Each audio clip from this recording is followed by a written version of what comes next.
कभी कभी जीवन में ऐसा भी समय आता है कि हो सकता है कि हम शंकर के मंदिर नहीं जा पाए, हम शिव के दरवाजे नहीं पहुंच पाए। शिव महापुराण की कथा कहती है कि उस समय पर आप और हम भगवान शंकर को याद कर लें।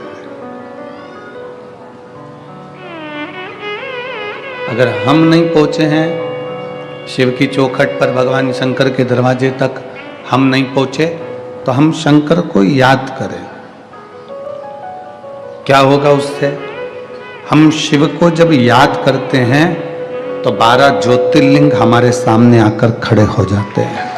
केवल उसको स्मरण किया गया, उसको याद किया गया और 12 ज्योतिर्लिंग हमारे सम्मुख में आकर खड़े हो।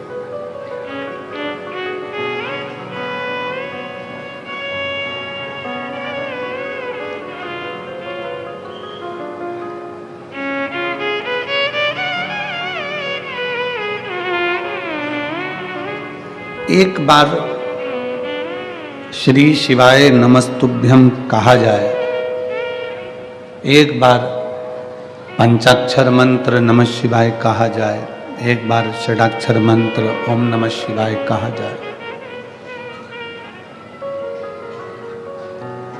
जब हम श्री शिवाय नमस्तुभ्यम कहते हैं, जब हम श्री शिवाय नमस्तुभ्यम का जाप करते हैं, स्मरण करते हैं, तो 33 कोटि देवी देवता, जितने भी देवताओं की लिस्ट है, जितने भी देवी देवता विराजमान है, चाहे वो पितर हो, चाहे वो गंधर्व हो, चाहे वो अप्सरा हो, चाहे वो जो भी देव हो, जो भी देवी देवता है, कहीं पर भी बैठकर,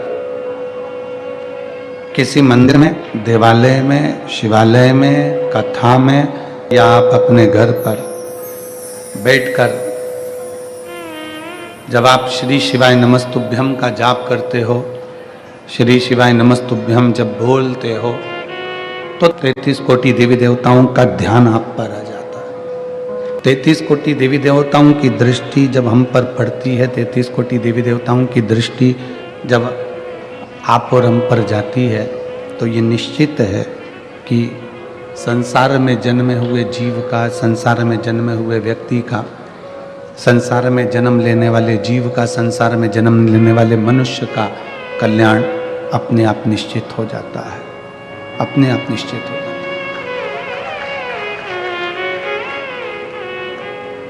शिव की भक्ति एक ऐसी भक्ति है, शंकर की उपासना एक ऐसी उपासना है, शिव की आराधना एक ऐसी आराधना है जो व्यक्ति को कुछ अलग बनाती है।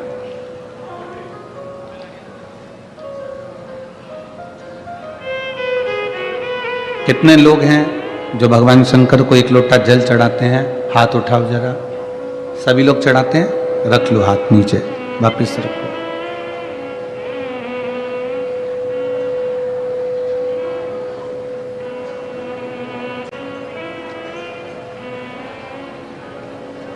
कब से चढ़ाना चालू करा?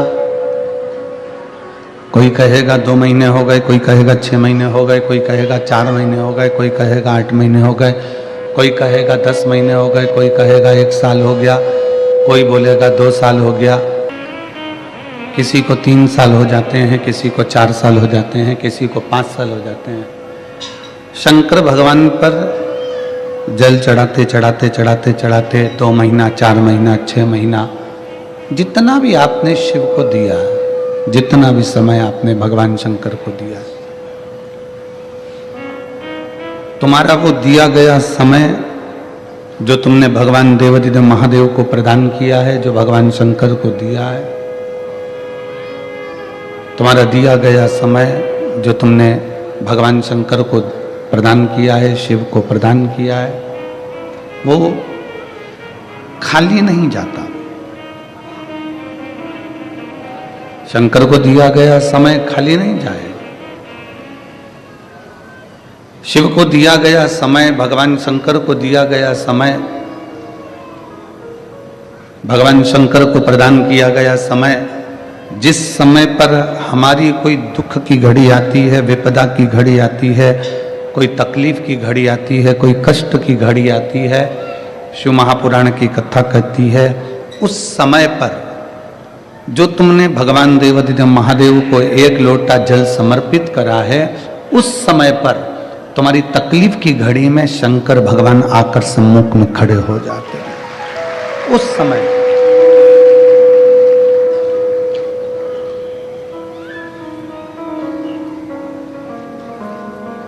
एक पत्र आया है,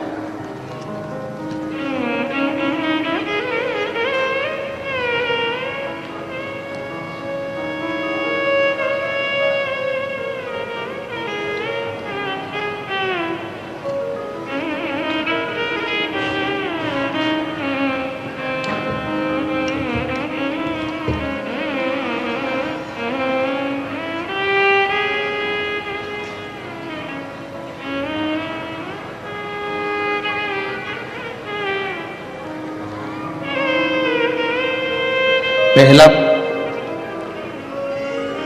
एक गाड़ी का एक फोटो देखिएगा, पहले नंबर का, इसको क्लोज कर कर दिखाइएगा। आस्था चैनल पर वो जितने लोग एलईडी के माध्यम से देख रहे हैं, वो एलईडी के माध्यम से, पुल के ऊपर से गाड़ी एक नदी के अंदर गिर जाती है और गाड़ी भी उल्टी गिरती है, पूरी की पूरी गाड़ी उल्टी पड़ी हुई है। बहुत देर तक गाड़ी जब उल्टी पड़ी रहती है तो गाड़ी पानी के वेग के कारण पलटकर टेढ़ी हो जाती है। दूसरा पत्र है, दूसरा, बहुत देर तक गाड़ी जब पानी में पड़ी है, उसके बाद में फिर वो टेढ़ी हो गई। जाने आने वालों ने देखा, सो सपना पंकज राजपूत, मैं नासिक की रहने वाली हूँ, कहीं बैठी हो तो एक बेलपत्र लेने के लिए आ सकती हैं। कहीं बैठी हैं, आप ही हैं, ऐसा हाथ हिला दो एक बार, ठीक है, दिख गए हो, आ जाइए, बेलपत्र ले जाइए। सपना पंकज राजपूत, मैं नासिक की रहने वाली हूँ। भोलेनाथ जी का मैं क्या वर्णन करूँ। हमारी सोसाइटी में मंदिर बाबा भोलेनाथ का, जहाँ पर हम बाबा को जल चढ़ाने जाते और उस मंदिर का निर्माण के सहयोगी भी बने। गुरुदेव, एक दिन बाबा की ऐसी कृपा का मैं क्या वर्णन करूं गुरुदेव, शिव शिव होता है। गाड़ी पुल के ऊपर से नीचे गिरी और नीचे नदी बह रही थी और उसमें गाड़ी गिरी तो गाड़ी का जोर से पानी में अंदर आवाज आई। उधर आसपास के लोग भी देखकर थकित रह गए, किसी को लगा कि कोई पत्थर गिरा है, पर उनको मालूम नहीं था कि गाड़ी अंदर कर गई। बहुत देर तक गाड़ी पानी में रही। मेरे पति उस गाड़ी के अंदर ही थे। हिम्मत छूट गई। लोग आए, गाड़ी को निकाला, सीधा करा, कांच फोड़ा, पति को निकाला और पति जब निकलकर बाहर आए तो उनके चेहरे पर एक खुशी थी। वो खुशी थी इस बात की कि मेरे भोले बाबा ने मुझे बचा लिया था,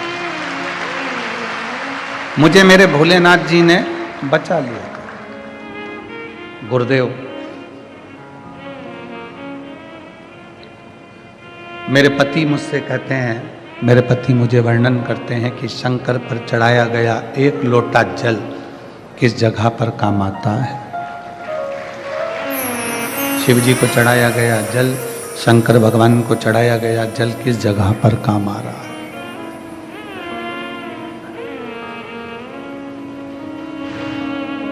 जो एक लोटा जल आपने शंकर भगवान को समर्पित करा है, शिव जी को जो एक लोटा जल दिया है, शंकर भगवान को जो एक लोटा जल आप प्रदान किए हैं, चढ़ाए हैं, आपका वो चढ़ाया गया जल कब, कहाँ, किस जगह पर काम आएगा, आपको भी नहीं मालूम पड़ पाएगा।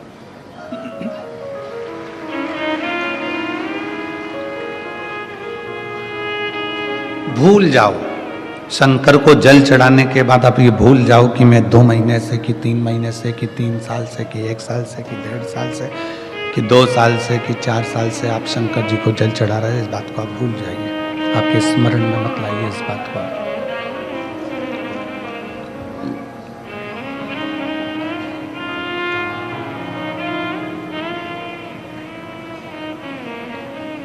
केवल इतना याद रखो कि बाबा का नाम लेना है, बाबा के नाम का उच्चारण करना है, बाबा के नाम को भजना है, श्री शिवाय नमस्तुभ्यं कहना है, भगवान शंकर की भक्ति हमको करना है।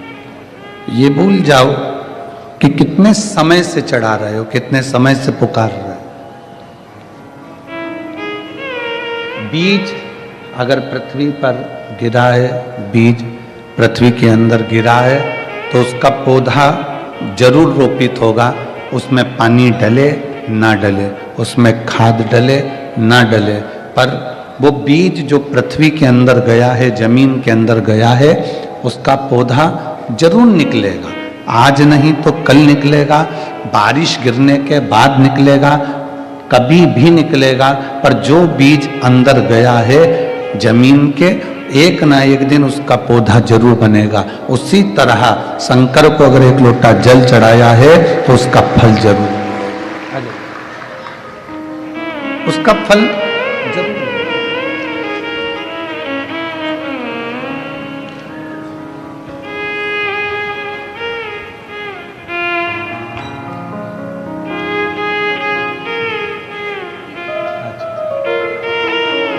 ठीक है बाबा के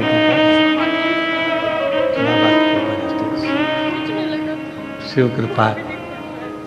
अच्छा, मेरे पति बोलते थे, बोले तेरी एक लोटा जल चढ़ाया, मुझे बहुत काम आया, बोले दीदी बोल रही है, पति कहने लगे कि उस गाड़ी के अंदर पानी भरा हुआ था, समझ में नहीं आ रहा था, पर तेरे द्वारा एक लोटा जो जल चढ़ाया गया वो मुझे वहां काम आ गया। एक आपके पति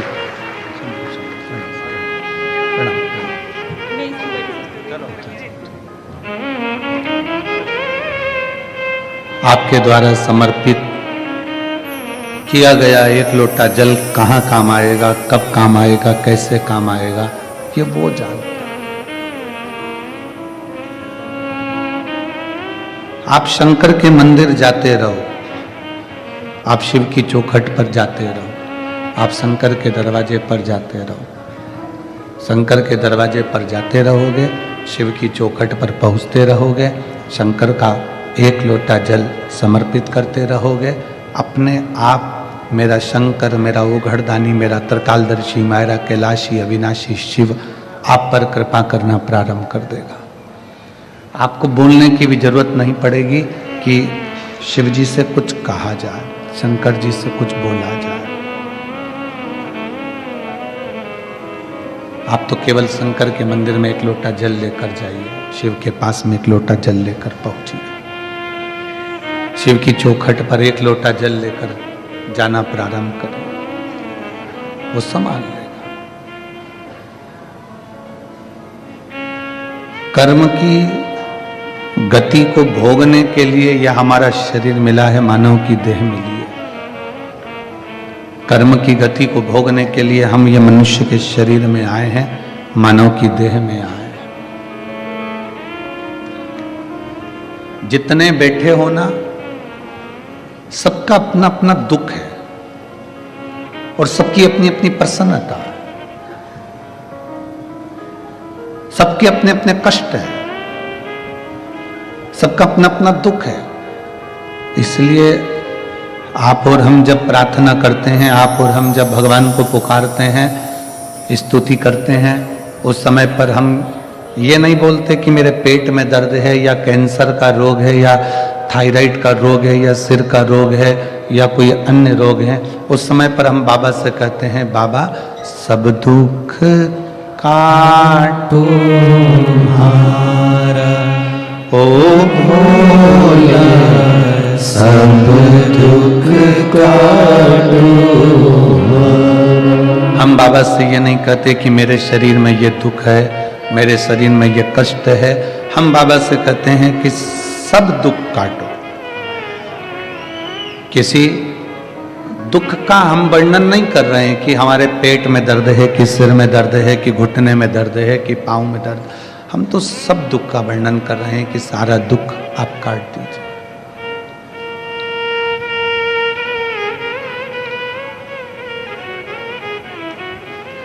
किसी ने पूछा, गुरुजी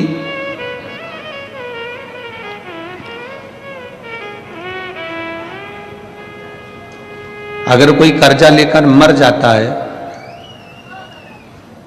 उसके लड़के, उसकी लड़की, उसका पोता, उसकी पोती, नाती पंती, भाई बंधु उसका कर्जा चुका देते हैं। वो तो मर गया जिसने कर्जा लिया था, वो तो चले गया।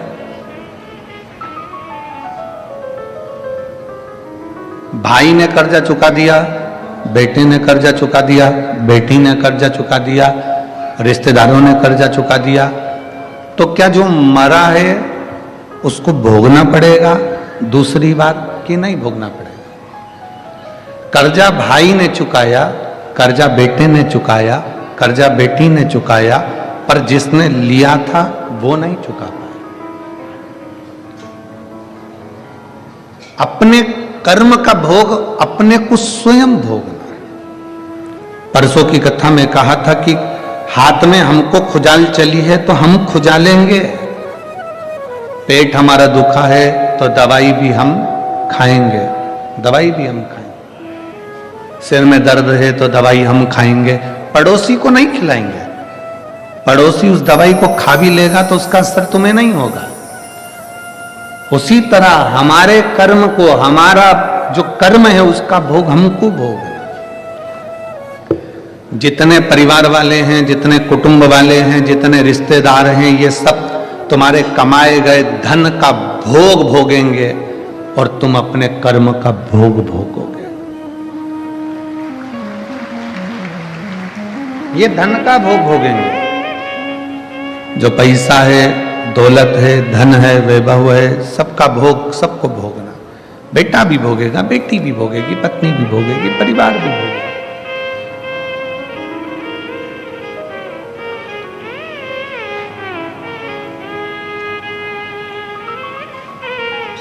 कर्जा चुकाने के लिए तो मेरे भगवान राम को भी पृथ्वी पर वापिस कृष्ण के रूप में अवतरित होना पड़ा।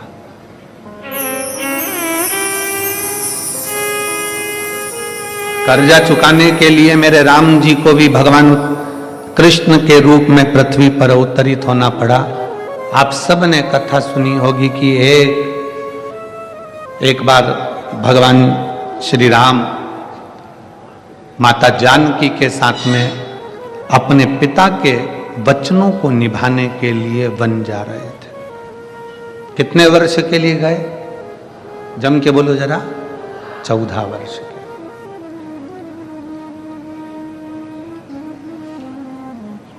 चौदह वर्ष के लिए राम वन चले। 14 वर्ष चलते चलते एक ऐसा वीरान जंगल आ गया जिस वीरान जंगल में पानी भी नहीं था, जहां पर पीने के लिए जल भी नहीं। चलते चलते माता जानकी थक गई और माता जानकी इतनी थकी कि माता जानकी जी ने कहा कि अब मुझे प्यास लग रही है, मुझे पानी पीना है।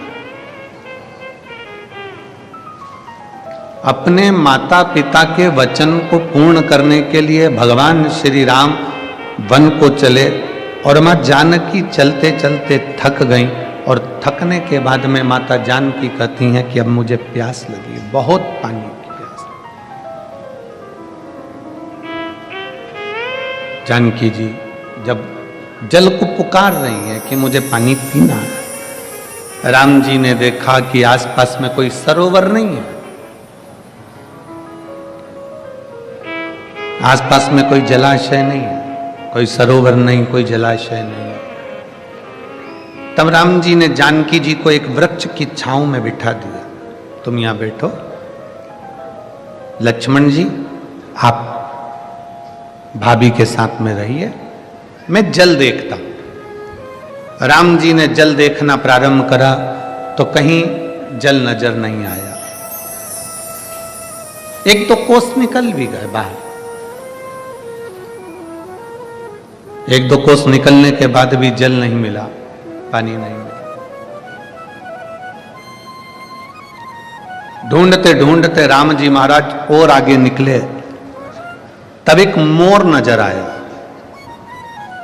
और राम जी ने उस मोर से कहा कि पक्षियों में कोई दूसरा पक्षी मुझे दिख नहीं रहा, पर मोर तुम नजर आए हो, क्या तुम मेरी थोड़ी सी सहायता करोगे? क्या मुझे कोई जलाशय, कोई पानी का स्थान, कोई कुंड, कोई बावड़ी, कोई कूप, कोई सरोवर मुझे दिखाओगे? मेरी धर्म पत्नी जानकी जी को प्यास लगी है, आप मुझे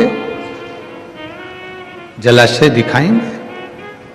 मोर उसी समय पर शीश झुकाकर कहता है कि मैं आपको पानी का स्थान दिखा देता हूं, मैं आपको सरोवर दिखा देता हूं, मैं आपको जलाशय दिखा देता हूं, चलिए।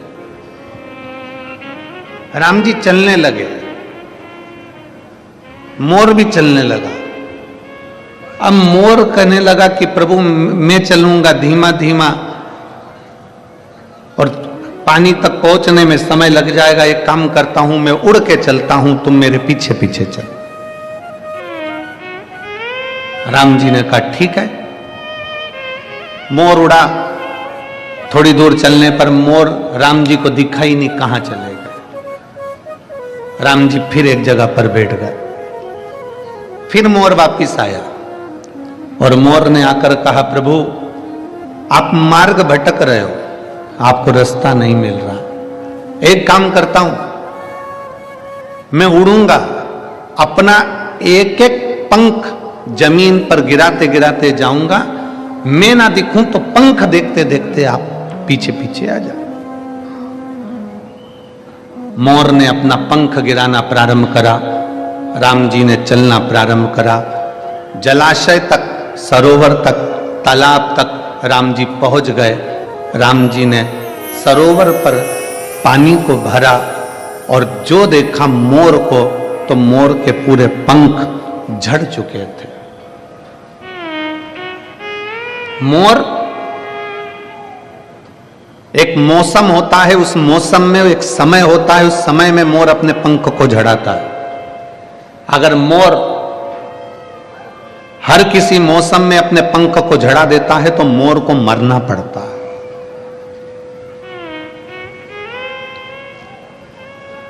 एक मौसम, एक समय ऐसा होता है जिसमें मोर अपने पंख को झड़ाता है, और किसी दूसरे मौसम में या दूसरे समय पर मोर अपने पंख को झड़ाता है तो मोर मरता ही है, मोर को मरना पड़ता। मोर ने अपने सारे पंख झड़ा दिए, प्राण छूट रहे थे मोर के।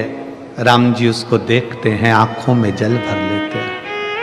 मोर आज तेरे कारण मुझे जल मिल गया, पर मेरे कारण तेरे प्राण जा रहे। मोर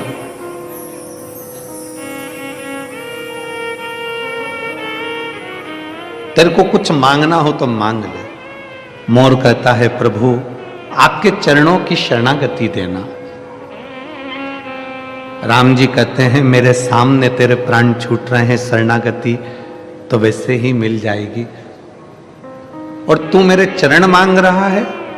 मोर तेरा कर्जा मेरे मस्तक पर चढ़ा है, अगला अवतार लूंगा कृष्ण का, तो तेरा कर्जा चुकाने के लिए तेरे पंख को सिर पर धारण कर।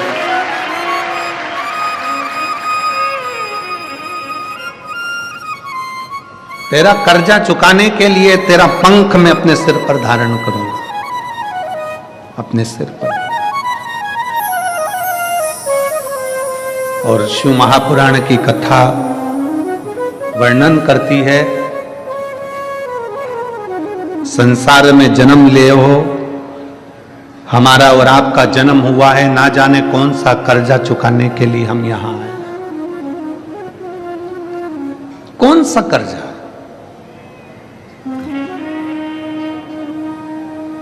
सास कहती है मेरी बहू अच्छी नहीं है। हम कहते हैं पूर्व समय का स्मरण करिएगा, हो सकता है तुमने दरवाजे पर आई हुई गाय को डंडा मारकर भगाया होगा, हो सकता है तुमने किसी को अपशब्द कहा होगा। ये जितने हमारे संबंध हैं, हमारी पत्नी, हमारे बच्चे, हमारा बेटा, हमारी बेटी, हमारी माता, हमारे पिता, हमारा परिवार, हमारा कुल, ये सब संबंध जितने भी हैं, ये संबंध हमारे पूर्व के कर्म के कारण हमको मिलते हैं और संसार में आने के बाद उनके साथ रहना पड़ता है और भोगना पड़ता है। 5,000 रुपए किसी को दिए, लेकर चला गया, मुंह ही नहीं दिखाया, भग गया, तुम ढूंढ ढूंढ के थक गए। किसी के पास में तुमने माल भेजा और वो माल का पूरा की पूरा पैसा उसके पास में रह गया, वो मिला ही। किसी कंपनी में पैसा जमा करा, पैसा चले गया, वो मिला ही। कोई नया व्यक्ति तुम्हारे सामने आ जाता है और नया व्यक्ति आकर तुमसे कहता है कि मैं तुम्हारे पैसे को ऐसा ऐसा कर दूंगा, लाओ जमा करो हमारी सोसाइटी में, हमारी कंपनी में। नया व्यक्ति तुमसे पैसा लेता, तुम उसको पहचानती नहीं थी, अभी भी पहचान बड़ी। 2-4 महीने में, 3 महीने में, 1 महीने में, 15 दिन में पैसे तुमने जमा भी कर दिया। जमा करने के बाद वो पैसा डूब गया। कौन नया व्यक्ति था? ना जाने कहां से आया था, कौन था, कैसा था, आपको और हमको नहीं मालूम, पर उस परमात्मा को मालूम है कि पूर्व समय में तूने इसका लिया था, इसलिए वो इस जन्म में तेरे पास आकर अपना हिसाब पूरा कर कर चले गए।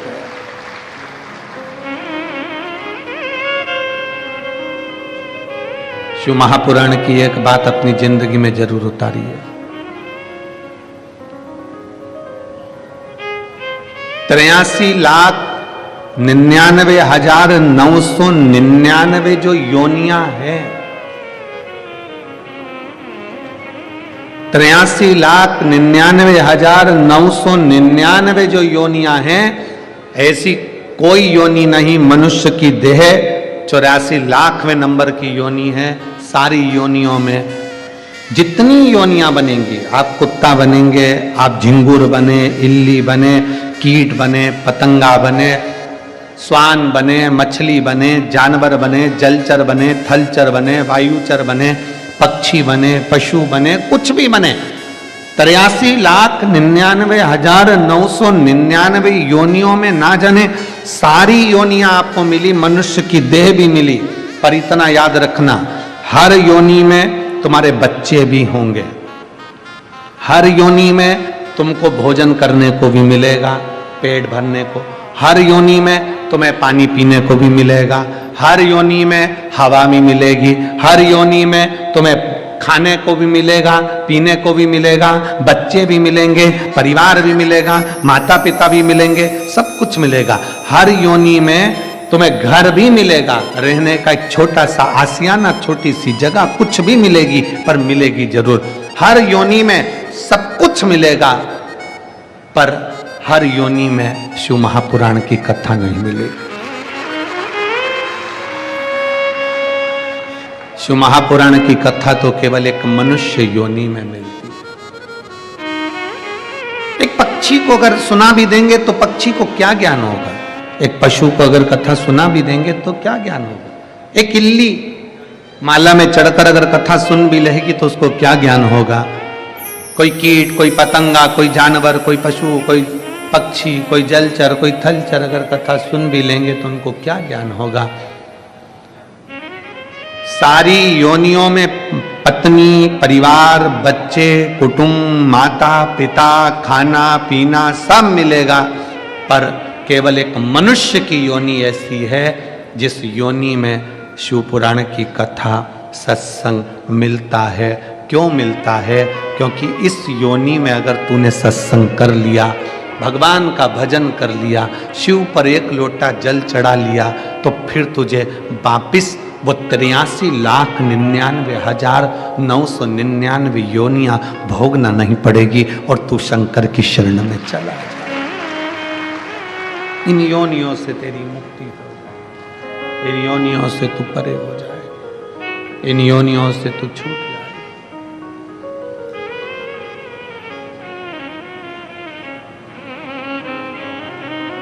कर्ज चुकाने के लिए आपका और हमारा जन्म हुआ है, कर्ज पूर्व समय का। बेटी ने जन्म ले लिया, बेटे ने जन्म ले लिया,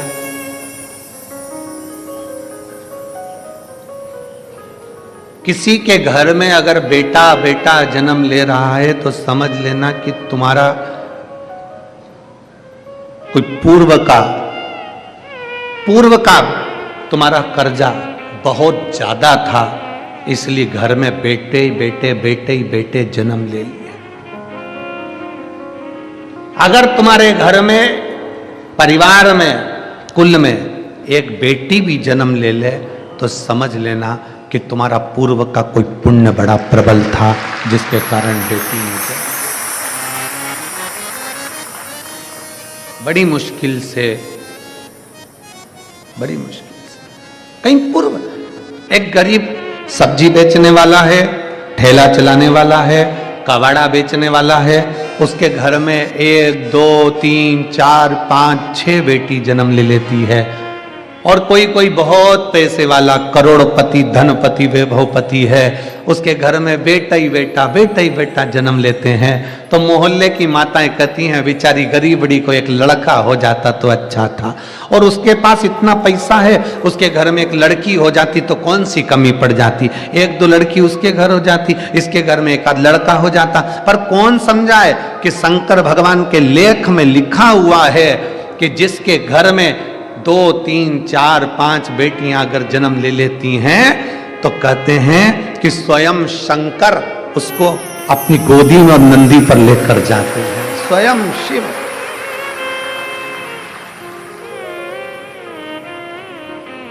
हम सोचते हैं कि बेटों का जन्म हो रहा है तो बड़े भाग्यशाली हैं। आप भाग्यशाली हो, बेटे ने जन्म लिया, पर सौभाग्यशाली तो तभी होगे जब घर में बेटी का जन्म हो। जब घर में बेटी का जन्म है तो सौभाग्यशाली, नहीं तो भाग्यशाली तो आप हो।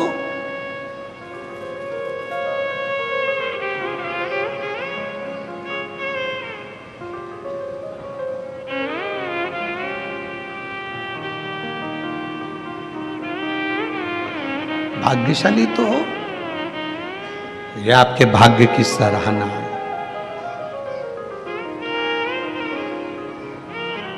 तुम्हें जो समय मिला है, तुम्हें जो ये मनुष्य का जीवन मिला है, मानव का शरीर मिला है, इस मानव के शरीर की कीमत समझो, इसकी कीमत समझो। बचपन तुमने परिवार को दे दिया, मम्मी कितना लाड लड़ाती है, आई कितना प्रेम करती है, पिताजी कितना प्रेम करते हैं बचपन में। बचपन में माँ बाप का इतना प्रेम रहता है कि बच्चे को सोते हुए देखना उन्हें बहुत पसंद आता है।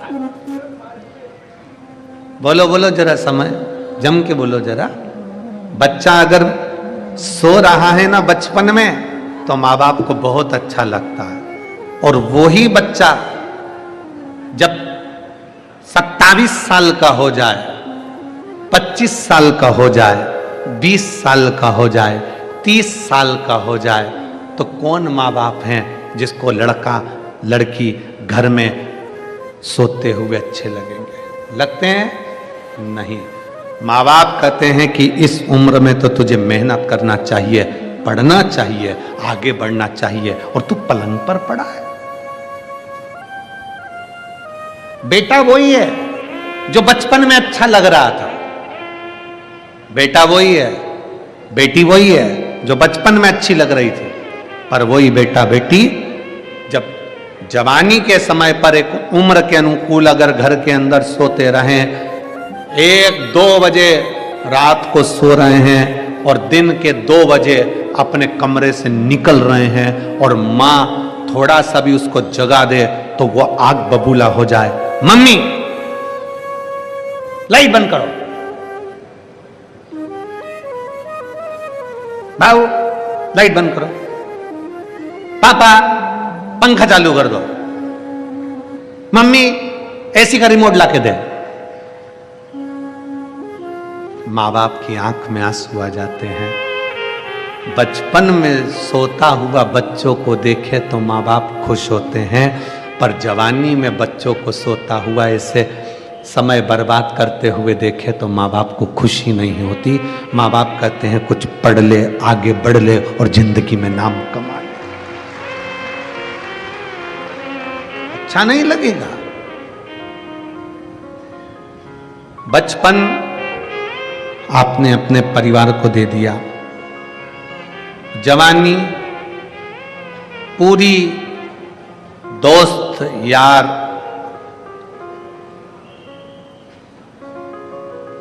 और अपना मोबाइल और अपने पहचान वाले संसार के जितने लोग हैं उनको दे दिया।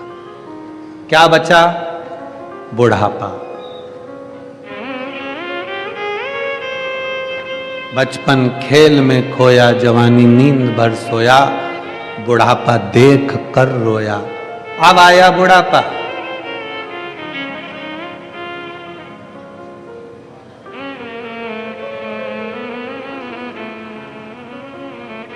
जब जवानी आती है, अच्छा पद मिल जाता है, अच्छी प्रतिष्ठा मिल जाती है, अच्छी कुर्सी मिल जाती है, अच्छी जॉब मिल जाती है, अच्छी नौकरी मिल जाती है, अच्छी प्रतिष्ठा मिल जाए, अच्छी कुर्सी मिल जाए, अच्छा पद मिल जाए, अच्छी सत्ता मिल जाए, तो निवेदन है झुकना सीख जाना, अकड़ना नहीं। झुकना सीख। हमने कई लोगों को देखा है, जब तक कुर्सी पर रहते हैं, जब तक कोई अच्छा पद रहता है, कुर्सी पर बैठे रहते हैं, बहुत बड़े पद पर रहते हैं, ओहदे पर रहते हैं, हमने कई लोगों को देखा है इतनी अकड़ में रहते हैं, इतनी अकड़ में रहते हैं कि कोई आ भी जाए तो उससे सीधे मुंह बात नहीं करते। और जो कुर्सी पर इतनी अकड़ में रहता है, बाद में रिटायर होता है, रिटायर होने के बाद मोबाइल में ग्रुप बनाता है कि अब मैं समाज सुधार का काम करूंगा। समाज का एक व्यक्ति तेरे दरवाजे पर 25 बार फाइल रख कर गया, तब तू कहां गया था?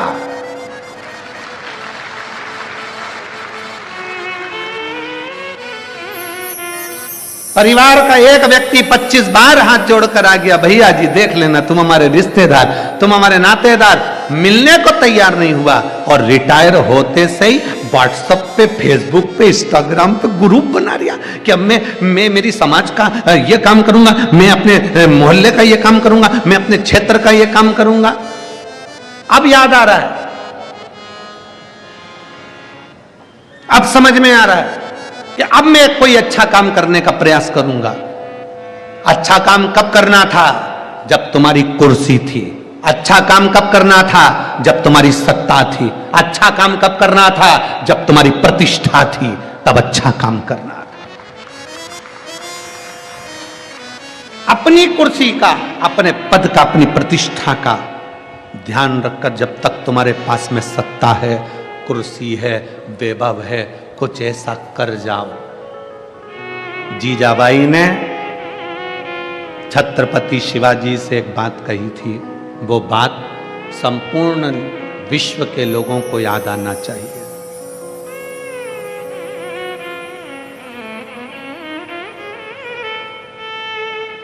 संपूर्ण विश्व।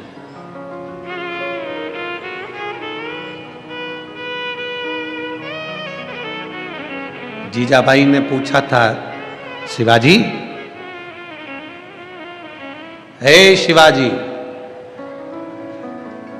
हाँ मां, आई, बोलो शिवाजी। कुर्सी रहते, सिंहासन रहते, पद रहते, प्रतिष्ठा रहते, शरीर रहते क्या करना चाहिए?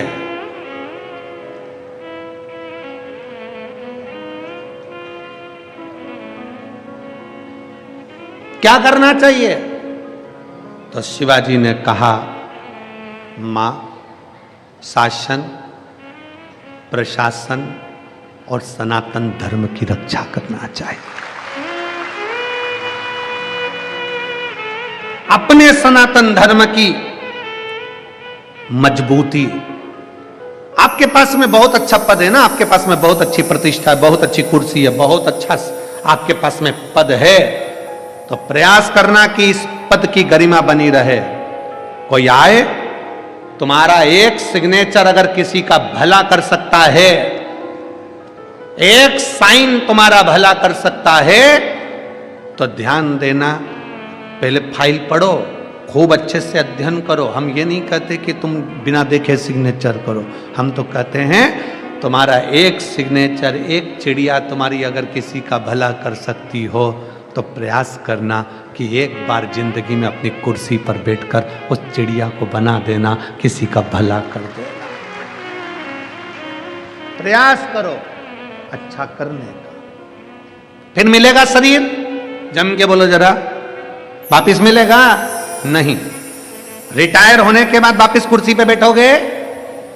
अरे जम के तो बोलो नहीं। बैंक का मैनेजर अपनी कुर्सी पर बैठा है तब तक उसका साइन काम आएगा।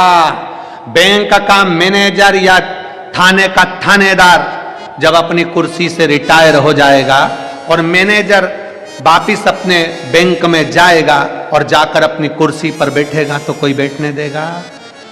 थानेदार रिटायर होने के बाद अपनी कुर्सी पर बैठेगा तो कोई बैठने देगा?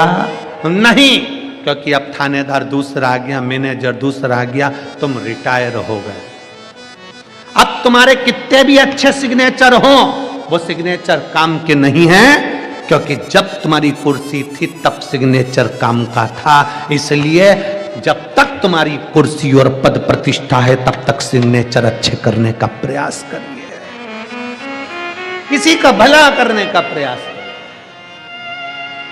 किसी के लिए श्रेष्ठ करने का प्रयास करिए। कुछ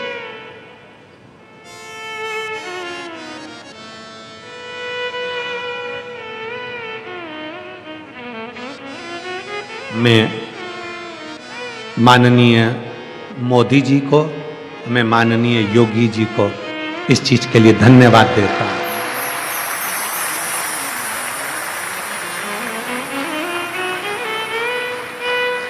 मैं माननीय मोदी जी को और माननीय योगी जी को, प्रधानमंत्री जी को, उत्तर प्रदेश शासन के मुख्यमंत्री जी को भी धन्यवाद देता हूं कि अपनी कुर्सी का सदुपयोग कर रहे हैं, शासन, प्रशासन और सनातन तीनों को मजबूत कर रहा है।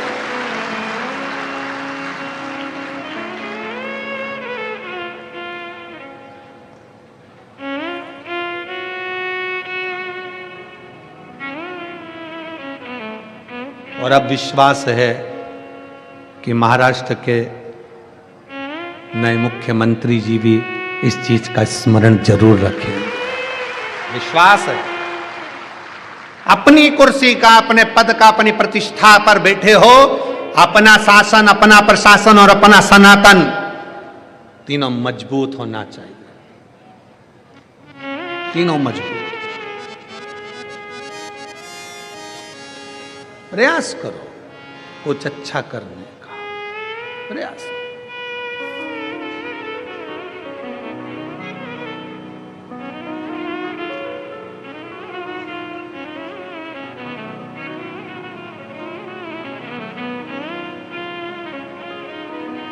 और जब हम शिव की अविरल भक्ति में जिस समय डूबेंगे, शंकर की अविरल भक्ति को जब हम भजेंगे, तो शिव क्यों ना मिलेगा, क्यों ना मिलेगा।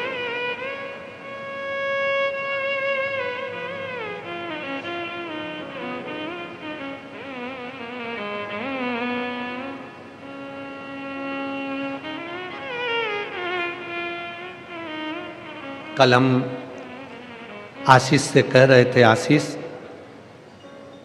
पहली कथा नेपाल तो बाची है विदेश में, पर पहली कथा दुबई में है। तो हमने आशीष से कहा, आशीष सब सामान लेकर चलना, साथ में भारत माता की मिट्टी को भी लेकर चलना।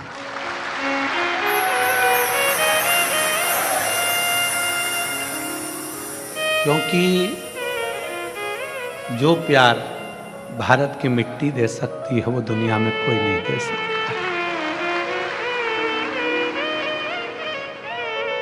भारत की मिट्टी के आगे सब फीका है।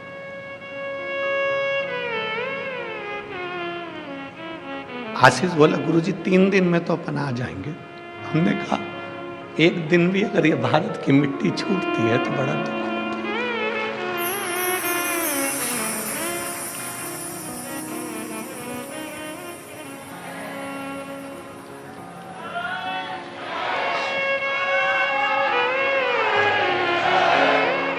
ये भारत की मिट्टी एक दिन भी छूटती है ना तो बड़ा दुख होता है। छूटे ना।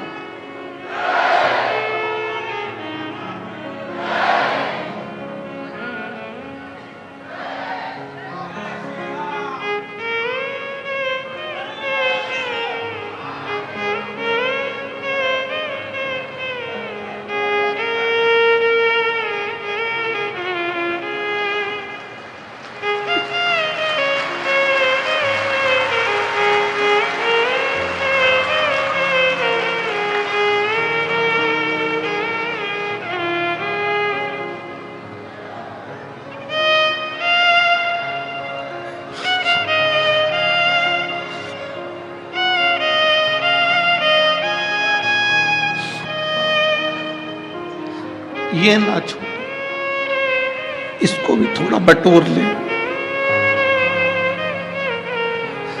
सब कुछ मिल सकता है पर ये भारत वतन नहीं मिल सकता। जान है बताए, इसको संजो लो। जन्म मिला है मनुष्य का, मानव का।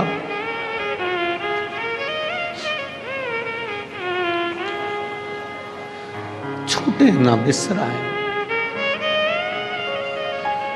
कुर्सी मिले, पद मिले, प्रतिष्ठा मिले, शासन प्रशासन और सनातन को मजबूत बनाइए, मजबूत।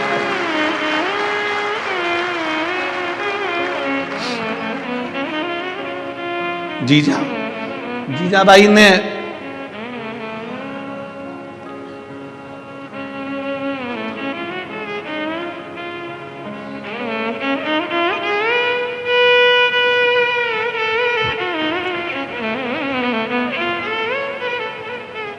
चंदन है इस देश की माटी, तपोभूमि हर ग्राम है, हर बाला देवी की प्रतिमा, बच्चा बच्चा राम है। जिसके सैनिक समर भूमि पर गाया करते गीताएं, उसी माटी के हल्के नीचे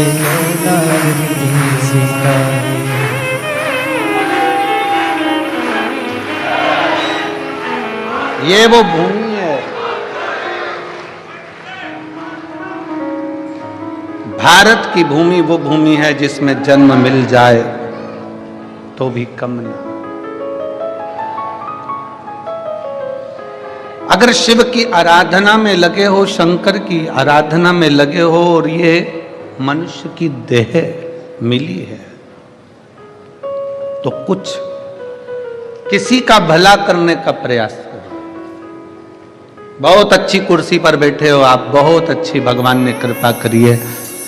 शिव महापुराण की कथा सुनने वाले कई बेटा बेटी की नौकरी लगती है, बड़े खुश होकर जब कुबेरेश्वर धाम आते हैं और हम अगर मिलते हैं तो उनसे कहते हैं बेटा तुम्हारी नौकरी बाबा ने किसी अच्छे कार्य के लिए लगाई होगी, आप प्रयास करना कि अपनी सिग्नेचर का सदुपयोग करना, किसी का भला हो जाए तो एक सिग्नेचर कर दे, किसी का भला कर दे।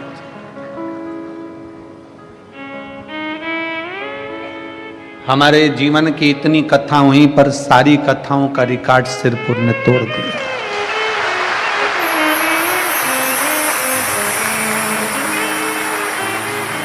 ये जितने डूम लगे हुए हैं, ऐसे 12, 15, 20 डूम भी लगा लिए जाएं तो भी भक्त उसके बाहर ही रहेंगे। इतना भीड़, इतना भक्तों का सैलाब है, इतना भक्तों का सैलाब। ऐसे डूम ना जाने कितने लगा दो आप, 15, 12, 20, 22, 24, 25, तो भी शिव भक्त बाहर के बाहर। हमारे जीवन का इतना बड़ा ये शिव पुराण की कथा देखी करी सब, पर ऐसा जन सैलाब कहीं नहीं देखा, कहीं ऐसा जन सैलाब नहीं देखा, ऐसी शिव भक्ति नहीं देखी। भगवान शंकर की जो अविरल भक्ति आपके दिल में है, शिव आप सबकी मनोकामना जो भाव से आए हो, जिस विश्वास के साथ आए हो, जिस भरोसे के साथ आए हो, मेरा शंकर आपकी वो मनोकामना पूर्ण जरूर करेगा और शिव झोली जरूर करेगा। कि खाली ना जाता कोई दर से तुम्हारे, खाली ना जाता कोई दर से तुम्हारे, मैं भी खड़ी हूँ मन दीपाहे फसारे, अपने हृदय से लगा लो कि राजा रहा हूँ, उठा लो भोले अपने दर से अब तो ना टालो, गिरी जा रही हूँ, उठा लो। बचपन खेल में चला गया, जवानी भोग और विलास में निकल गई, अधेड़ी कमाने में निकल गई, बुढ़ापा आया, शरीर कांपने लगा। सोचा अब मैं शिव पुराण की कथा में चली जाऊंगी, इतनी भीड़ में कैसे जाएगी, कैसे जाए।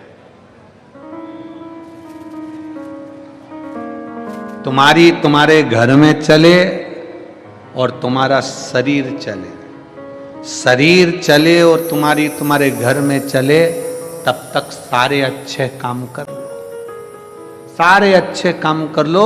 शरीर चले तो कथा भी सुनो, तीर्थ भी करो, व्रत भी करो, पुण्य कमाओ। और तुम्हारे घर में चले, जब तक तुम्हारी चल रही है तब तक दान पुण्य, भूखे को भोजन, प्यासे को पानी, जय बाबा बर्फानी करते रहो। जब चलना बंद हो जाएगा ना तुम्हारा, तुम कहोगे बेटा ला जरा 100 रुपए दे, सीवर वाला महाराज आया है, कथा सुनने जाना है मेरे को गाड़ी का। पूरे मोहल्ले की माताओं ने गाड़ी करी है, किराए की गाड़ी करी है, और आई हैं मेरी जीजियां यहाँ, आए हैं मेरे जीजा यहाँ। सब ने मिलकर, कोई ने गाड़ी करी, कोई ने लोडिंग करा, कोई ने बड़ा ट्रक करा, कोई ने ट्रैक्टर करा, डीजल डलवाया, किराया दिया, सब ने मिलकर दिया। सब ने मिलकर आज जो खर्च कर कर तुम यहाँ आए हो ना, 100-500 रुपए लगा कर यहाँ आए हो, चिंता मत करना। एक छोटी सी डायरी में लिख कर रखना, मैं सिरपुर गई थी तो मैंने 150 रुपए खर्च करे थे। 3 महीना तो जाने दो, 3 महीना जाने दो, 1 महीने बाद जो पास में तुम्हारे साकरी में कथा है ना, फिर मिलेंगे, जब पूछेंगे कि वो 150 रुपया तुम्हारा बढ़कर 1000 गुना हुआ कि नहीं। जाने दो। शिव भक्ति में भगवान शंकर को अगर 1 लोटा जल दे रहे हो, भगवान शंकर को 1 बेलपत्र दे रहे हो, शिव जी पर 1 अक्षत चावल भी अगर चढ़ा रहे हो, तो वो खाली नहीं जाता। तो तुमने तो यहाँ आकर अपना कीमती समय भोले बाबा को दिया है, तो बाबा क्या तुम्हारे लिए समय निकाल कर तुम्हारे दरवाजे पर नहीं आएंगे? कीमती समय दिया। और ऐसी सुबह नाए ऐसी सिरपुर वालों, रोज की रात्रि अगर देखना थी तो देखी तुम लोगों ने यहाँ की रात्रि, रात को आए थे दर्शन करने के लिए। और अगली कथा जो मेरठ में है, 15 तारीख से 21 तारीख तक मेरठ वालों छोड़ना मती शिव महापुराण की कथा। एक बार पंडाल में आकर बैठकर बाबा की उस भक्ति को जरूर देखना कि बाबा क्या देता। फिर 24 दिसंबर से 30 दिसंबर तक जो रायपुर छत्तीसगढ़ में शिव महापुराण की कथा है, बाबा क्या देता है उसका अनुमान लगाकर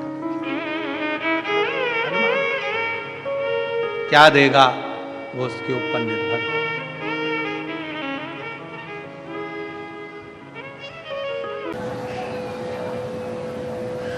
सदानंद कार्तिकेय जी जिस समय पर तारकासुर को मार दिए थे और तारकासुर के 3 बेटे तारकाक्ष, विनुमाली और कमलाक्ष की, ये तीनों ने उपद्रव जब किया था, तब मां जगतजननी के पास में कार्तिकेय बाबा सदानंद स्कंददेव कार्तिकेय जी स्वयं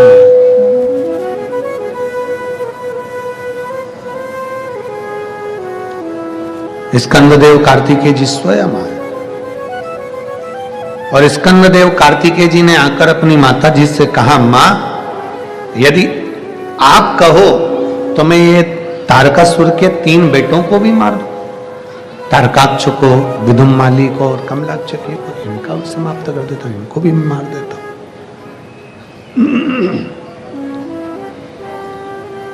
अगर तुम बोलो तो मैं इनको भी समाप्त कर दूं। माता पार्वती जी ने मना कर दिया। पार्वती जी ने कहा, नहीं, तुम नहीं मारोगे।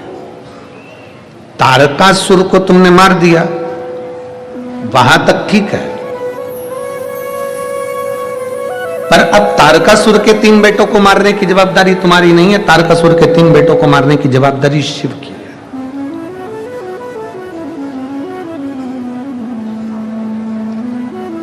आपसे एक बात पूछें, दवाई क्यों खाते हो? जम के बोलो, दवाई क्यों खाते हो? कि तुम एक्सपायर ना हो जाओ। बोलो सही है कि गलत है? जम के तो बोलो जरा, सही है। व्यक्ति आखिरी तक दवाई खाता है कि वो एक्सपायर, जम के बोलो, एक्सपायर ना हो जाए। दवाई कब खाना चाहिए? जम के बोलो जरा, कब खाना चाहिए कि दवाई भी एक समय ऐसा होता है कि दवाई भी एक्सपायर हो जाती है, लिखी रहती है उस पर तारीख। देखी तुम लोगों ने कि नहीं देखी? देखी है? जम के बोलो जरा, देखा है ना? व्यक्ति दवाई इसलिए खाता है कि वो एक्सपायर ना हो जाए, पर कभी कभी दवाई भी एक्सपायर हो जाती है। शिव कथा कहती है दवाई एक्सपायर हो उसके पहले दवाई खाओ, और तुम एक्सपायर हो उससे पहले भगवान का भजन गाओ।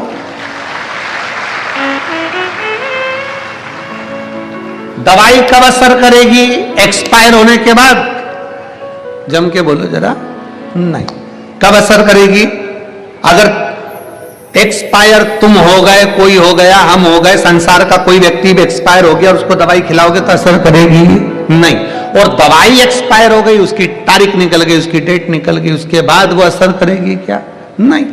दवाई भी अगर एक्सपायर हो जाती है तो वो भी असर नहीं करती है। व्यक्ति एक्सपायर हो जाता है तो उस पर दवाई असर नहीं करती है।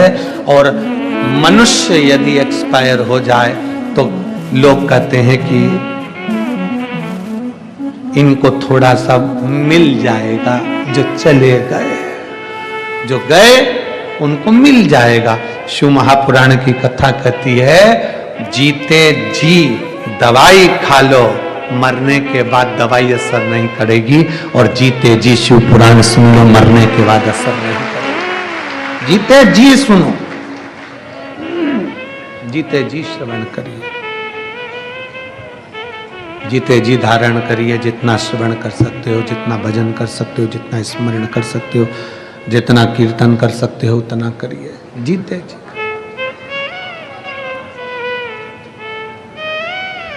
और मिलती है राम नाम की दौलत कभी कभी, होती है अपने भाग्य से शिव पुराण कभी कभी।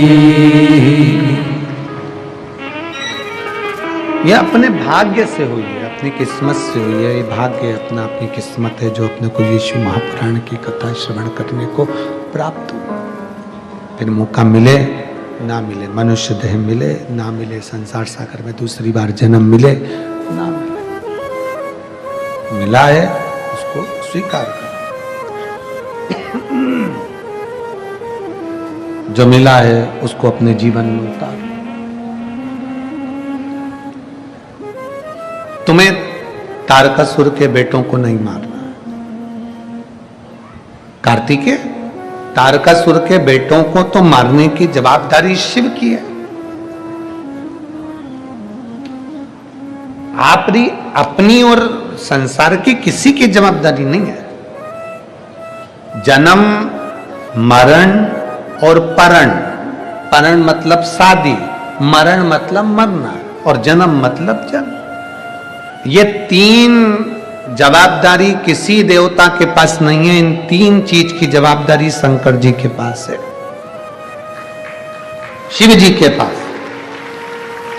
कब जन्म होगा, कहां जन्म होगा, कैसे जन्म होगा, किस जगह पर जन्म होगा, इसकी जवाबदारी शिव जी के पास है।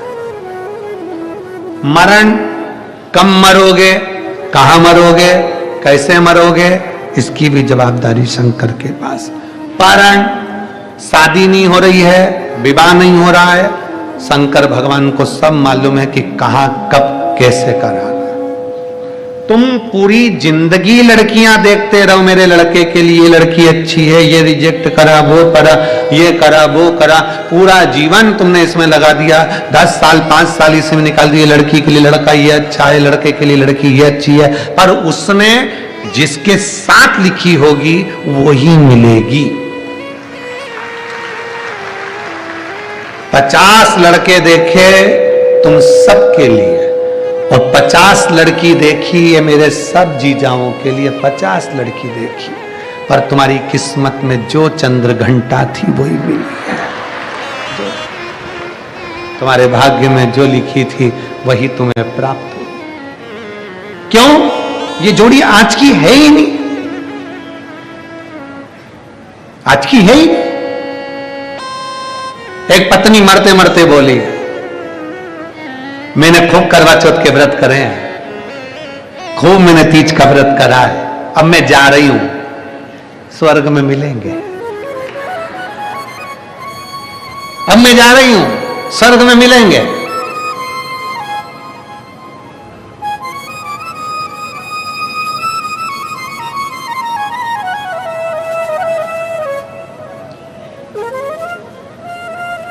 पत्नी मरी नहीं, 3 महीने जिंदा रह गए। पत्नी जिंदा तो रह गई, पलंग पर पड़े पड़े अपने पति को देख रही थी। पति आता, कहीं नौकर पे गुस्सा करके 2 थप्पड़ मार देता, कहीं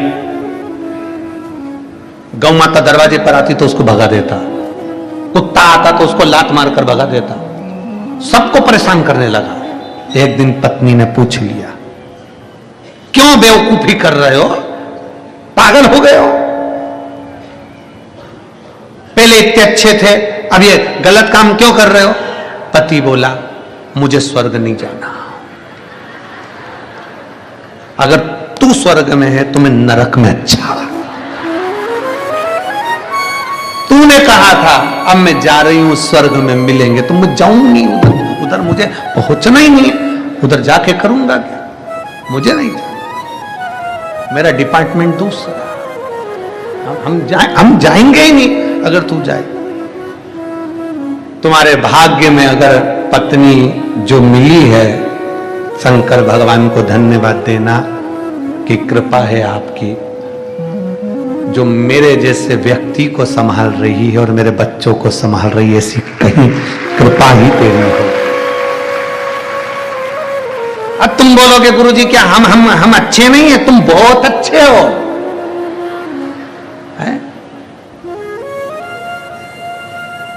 तुम कितने अच्छे हो, जब तुम्हारी शादी हो रही थी तुम्हारे घर के लोगों ने बता दिया था हमारा लड़का तो हीरा है,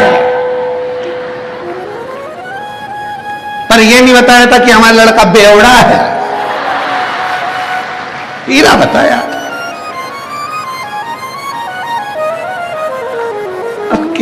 कितने अच्छे हो, ये तो राम था। इसको खड़े होना था भगवान शंकर के दर्शन की लाइन में, ये खड़ा हो जाता है ठेके की लाइन में। कितना अच्छा।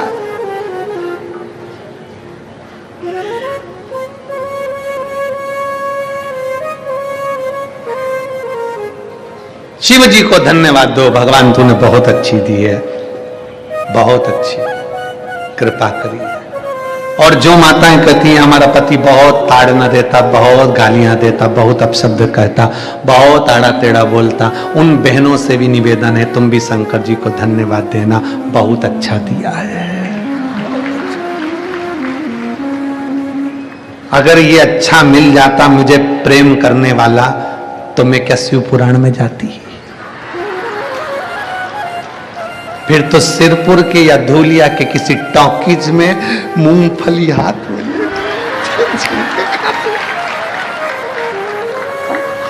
ये तेरी कृपा है, तेरी उदारता है। तू इतना अच्छा है कि तूने ऐसा दिया कि दिन भर गाली देता, दिन भर ताने देता और दिन भर अपशब्द बोलता, ये ताने देता तो मेरा दिल इससे हटकर भोलेनाथ में लग गया।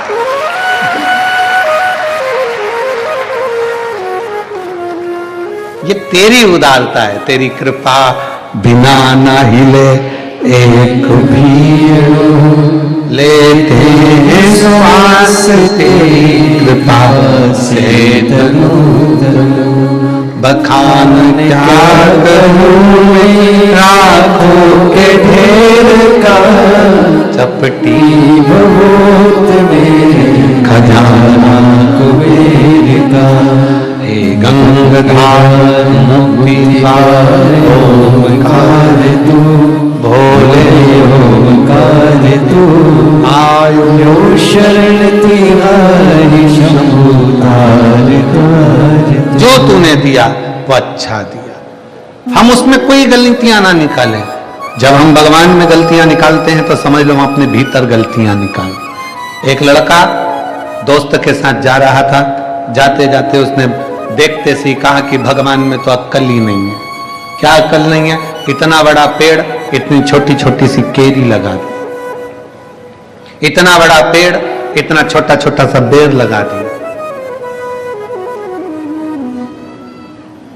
इतना बड़ा कद्दू इतनी बड़ी लौकी इतनी पतली सी डाली में लगा दी, पतली सी बेल में लगा दी।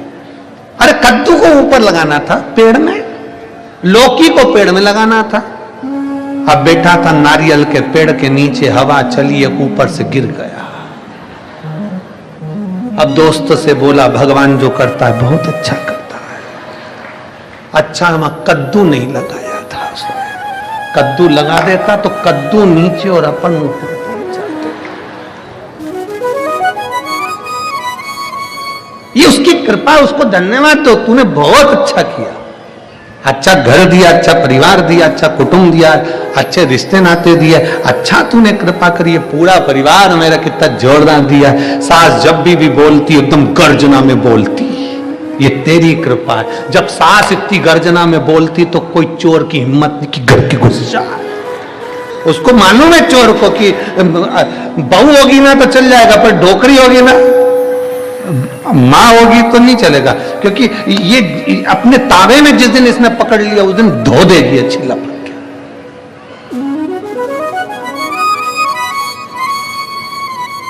तुम खुद देखो, अंदाजा लगा के देखो जरा।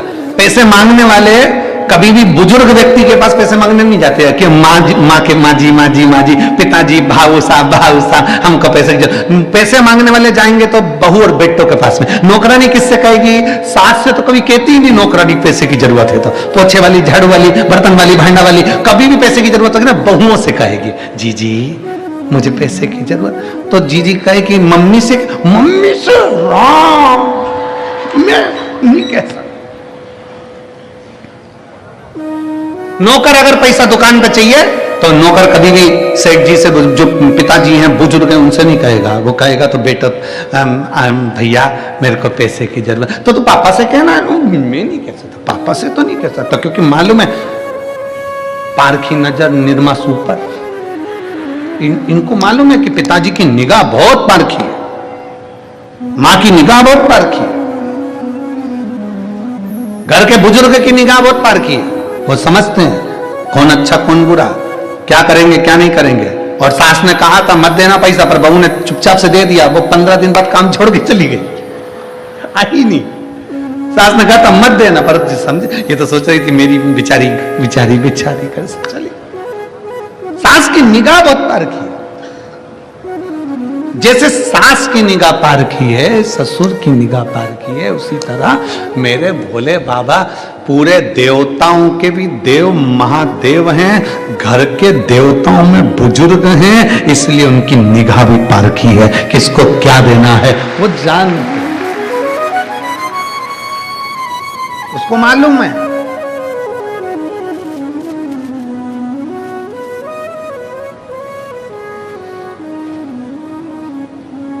किसी ने पूछा कि भगवान हमने सुना है कि तुम बड़े पारखी हो, इसके बाद भी तुमने रावण को सोने की लंका दे दी।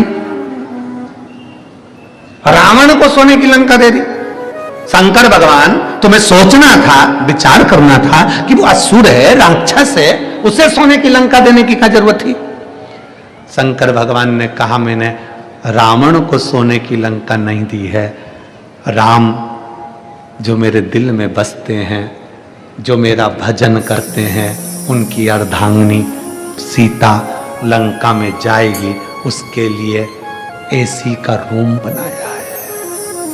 बहू आती है, उसके पहले बेटे का रूम तैयार करा जाता है। बहू यहां आएगी, इस कमरे में रुकेगी, ऐसा है वैसा है, सजाया धजाया तैयार करा गया। शंकर भगवान ने कहा माता जानकी जी आएंगी, उनके लिए पूरी लंका अच्छी होना चाहिए, इसलिए सोने की लंका बनवा दी। शिव का भक्त, शंकर का भक्त कहीं पर भी जाए, शिव भक्त कहीं पर भी जाए, उसकी व्यवस्था पूर्ण हो जाती है, पूर्ण व्यवस्था। शिव करते हैं, शंकर करते हैं। राम जी भगवान शंकर का भजन करते, माता जानकी की व्यवस्था स्वयं शिव ने करी, स्वयं शंकर।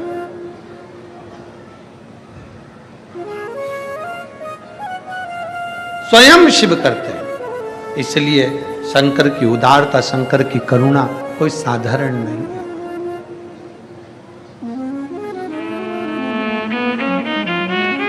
आपका कर्तव्य है केवल शिव के मंदिर में जाकर वहां की सेवा करना, चाकरी करना।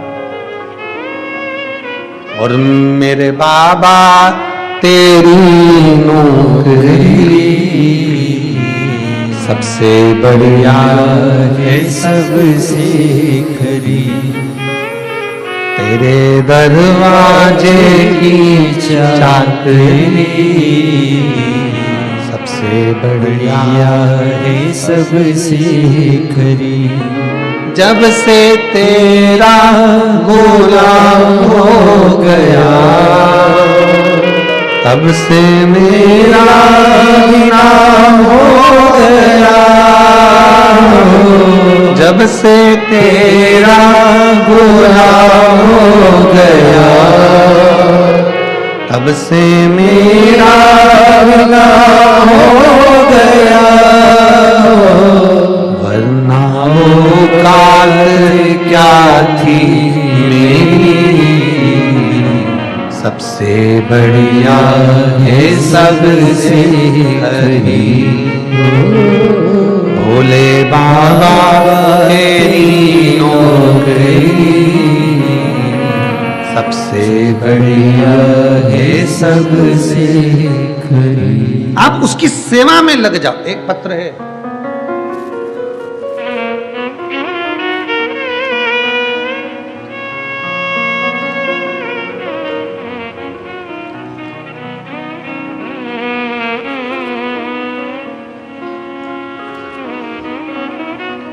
भूषण परमानंद देवरे, माता का नाम ललिता परमानंद दीवारे कहीं बैठे हों तो एक बेलपत्र लेने के लिए आ सकते हैं। बाबा, मैं अपने बेटे के बारे में बताना चाहती हूं जो 5 साल का है। उसको इतनी शुगर है कि उसकी शुगर 700 रहती है। गुरुदेव, 700 शुगर पहुंच गई, बच्चा ठीक नहीं, बेटे को हॉस्पिटल ले गई। मुंबई के कलवा हॉस्पिटल में हमने बेटे को एडमिट किया, उसको ऑक्सीजन दी गई, रिपोर्ट निकाली गई, मालूम पड़ा कि बेटे की शुगर 700 के पार है। बेटे की याददाश्त चली गई, झटके जैसे आने लगे, शुद्ध नहीं रही, पागलों जैसी हरकत करने लगा। अब डॉक्टर ने कहा कि इसकी रिपोर्ट के अनुसार इसकी शुगर इतनी हाई हो गई है कि मस्तिष्क तक पहुंच गई है। अब ये इसकी दशा ऐसी ही रहना है, नॉर्मल भी होगा तो यही दशा रहे। करें क्या? अब क्या कर सकते हैं? सबको भूल गया, बेटा पागलों जैसा हो गया, कोई इलाज सामने दिखता नहीं। तभी मैंने नर्स के कहने पर, डॉक्टर की नर्स के कहने पर श्री शिवाय नमस्तुभ्यम का जाप करने लगी। बेलपत्री शिव के मंदिर से लाना, शंकर पर चढ़ा हुआ जल लाना और उसी समय हॉस्पिटल में पशुपतिनाथ का व्रत स्वीकार कर लेना, बस चालू करा। और गुरुदेव, मैं बाबा का क्या आभार व्यक्त करूं। जल पिलाना प्रारंभ करा, बेलपत्री देना चालू करा। वो पागलों जैसी हरकत कर रहा था, पहचान नहीं रहा था। हमने उसको पीस पीस कर बेलपत्री दी और शिव का चढ़ा हुआ जल दिया। आज बाबा की कृपा से मेरा बेटे की शुगर डाउन हुई और उसकी याददाश्त भी थोड़ी सी ठीक हुई। गुरुदेव, डॉक्टर ने कहा था ये कभी भी अब पहचानेगा नहीं, जान नहीं पाएगा, क्योंकि मस्तिष्क में शुगर का लेवल बहुत बढ़ चुका, पहचानेगा नहीं। पर आज मैं बाबा को धन्यवाद देने के लिए इसलिए आई हूं कि आज मेरा बेटा पहचानता भी है, जानता भी है और कोई अब दवाई की जरूरत नहीं पड़ती। शिव का रुद्राक्ष का जल पीता है और भगवान की एक बेलपत्र रोज खाता है। उसके फोटो लगा रही हूं, बच्चे के दोनों फोटो लगाए। एक जब बच्चा पहचानता नहीं, जानता नहीं और याददाश्त भूल गया, दूसरा जब बेटा पूर्ण तरह से स्वस्थ हो गया, तब की अगर कहीं बैठे हो तो एक बेलपत्र लेने के लिए आ सकते हैं। एक विश्वास